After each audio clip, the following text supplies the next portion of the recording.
Every nation has its ghosts, not the kind that haunt houses, but the kind that haunt history. In America, these ghosts are not whispers in the dark. They are communities, real people, flesh and blood. Whole families and towns who lived, loved, and struggled, but were written out of the story because they didn't fit into the boxes America demanded: black, white, or native. These were the people who refused to be categorized. The people who blurred the lines of race when race itself was a weapon of control. The Delaware Moors of the Mid-Atlantic, the brass ankles of South Carolina, forgotten, ridiculed, erased from official history, yet their blood flows through thousands today. This is their story, and it is far more controversial than America wants to admit. To understand these communities, we must return to the 1600s and 1700s, the dawn of colonial America.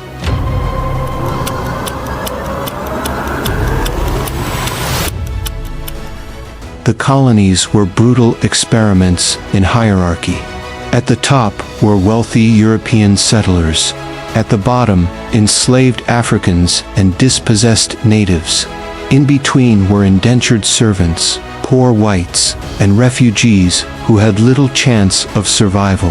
But reality defied the strict order. Africans escaped bondage.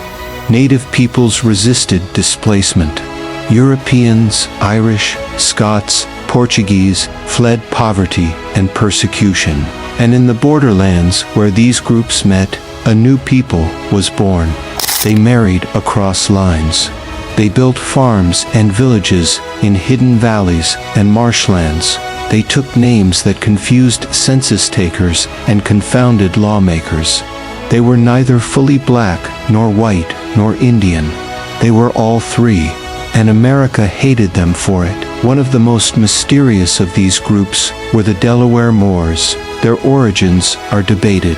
Some say they descended from shipwrecked Portuguese sailors who intermarried with local Nanticoke and Lenape tribes.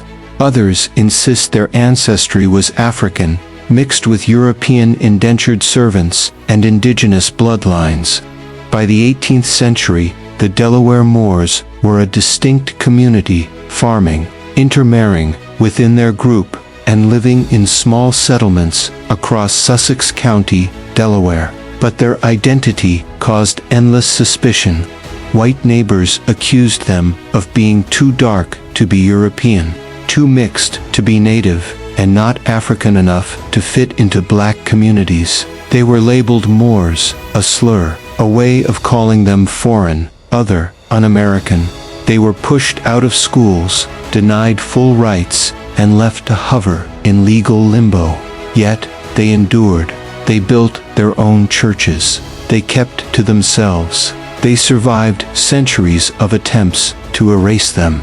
Even today, descendants of the Delaware Moors live in Delaware and Maryland, carrying surnames like Clark, Dean, and Norwood, names whispered in history but rarely written in textbooks. While the Delaware Moors struggled in the Mid-Atlantic, another community emerged in the South, the brass ankles of South Carolina.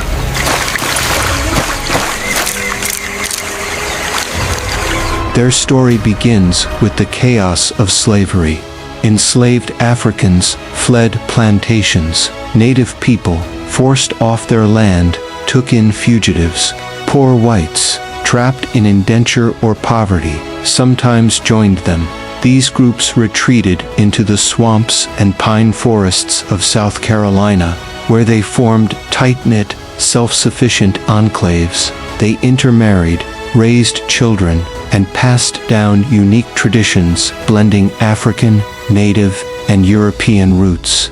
By the 1800s, they were known by outsiders as brass ankles.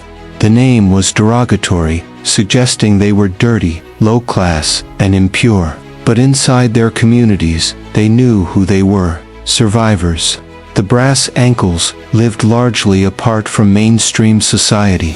They established schools and churches. They worked the land. They raised families with fierce pride. Yet, like the Delaware Moors, they were persecuted. Jim Crow laws labeled them colored, stripping them of rights and pushing them into segregation. At the same time, white elites mocked them as not truly black, not truly native, not truly anything. To exist in America as mixed was to live as a contradiction. Here lies the controversy. America demanded a simple racial binary. You were either white, with privilege, or black, with chains. Natives, meanwhile, were pushed toward disappearance, either by death or assimilation. But the Delaware Moors and brass ankles refused to disappear. They were proof that race was not destiny, that human beings had always loved, married, and mixed across boundaries. For this, they were hated. Census takers wrestled with what to call them. Sometimes they were listed as mulatto, sometimes as Indian, sometimes simply other. The state passed laws forbidding intermarriage, but these communities had already existed for centuries, beyond the reach of law. They lived in the cracks of America's racial order, and for that, America tried to erase them. By the 20th century, both groups faced new pressures.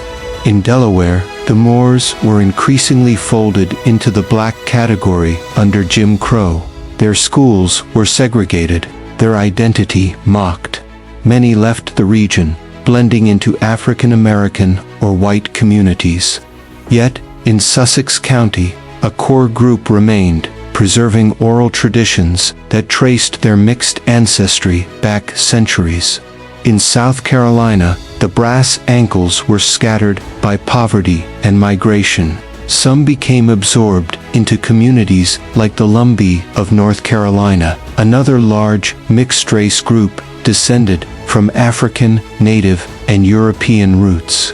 Others moved north during the Great Migration, blending into urban black populations. Still, traces remained, surnames, folk stories, and family pride that whispered of an identity older than the United States itself. And here is where the story turns explosive. Even today, descendants of these groups face rejection from both sides. White society dismisses them as colored. Black society sometimes views them with suspicion. Native tribes often reject them as not Indian enough. They are America's invisible people, erased by the state, denied by neighbors, and ridiculed by history books. But DNA does not lie. Genealogists have traced lines of descent that confirm what oral tradition has always said. These were multiracial enclaves, born of struggle, survival, and love across boundaries. The real question is, why does America fear acknowledging them? The answer is simple. Because their existence shatters the myth of racial purity. It reveals that the walls of race were always porous, that the strict categories of black and white were political inventions, and that ordinary people ignored those lines when survival demanded it. The Delaware Moors and brass ankles are more than footnotes. They are living proof that identity is fluid, not fixed. They are reminders that America's obsession with race is built on lies. Their survival teaches us resilience. Their erasure teaches us about the power of history to silence. And their story today challenges us to ask, who gets to decide what we are? Who benefits from dividing us into categories? And what happens when communities refuse to vanish?